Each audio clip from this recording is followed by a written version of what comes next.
Presiden Prabowo memberi hormat kepada Wapres ke-6 Tri Sutrisno sebelum dirinya berpidato dalam acara Halal Bihalal Purnawirawan TNI AD pada Selasa 6 Mei. Tak hanya memberi hormat kepada seniornya, Prabowo juga duduk di samping Tri Sutrisno.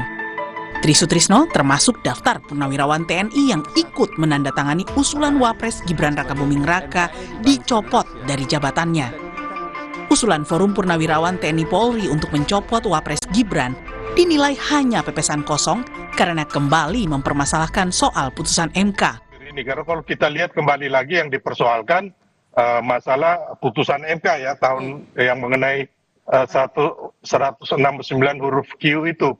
Padahal sudah dibatalkan oleh putusan MK nomor 90, udah final dan binding gitu loh. Jadi saya melihat butir-butir ini ya kalau saya boleh katakan sebagai anak bangsa ini aduh hanya pepesan kosong ya menurut saya. Bapak-bapak kita ini seperti kekanak-kanakan gitu. Di sisi lain, pilihan Prabowo untuk duduk bersebelahan dengan Tri Sutrisno dinilai sebagai sikap presiden yang tidak tegas menolak usulan pemakzulan Gibran. Itu posisinya Pak Prabowo ini masih 50-50 gitu.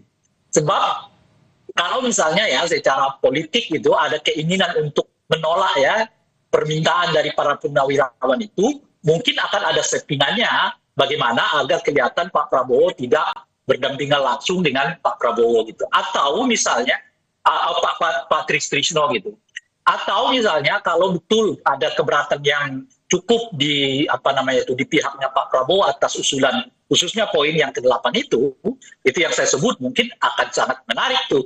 Kalau tiba-tiba misalnya Pak Prabowo mengundang serta Gibran untuk hadir di dalam acara itu gitu, sehingga kelihatan bahwa antara purnawirawan dengan Gibran itu sudah berada di dalam satu meja di mana fasilitatornya adalah presiden, dan dengan begitu mungkin isu soal pemakzulan ini akan meredup dengan sendirinya.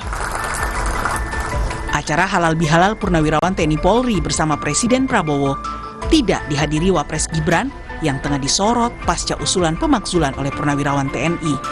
Gibran memilih melakukan kunjungan kerja di Kabupaten Sika, Nusa Tenggara Timur. Tim Liputan, Kompas TV.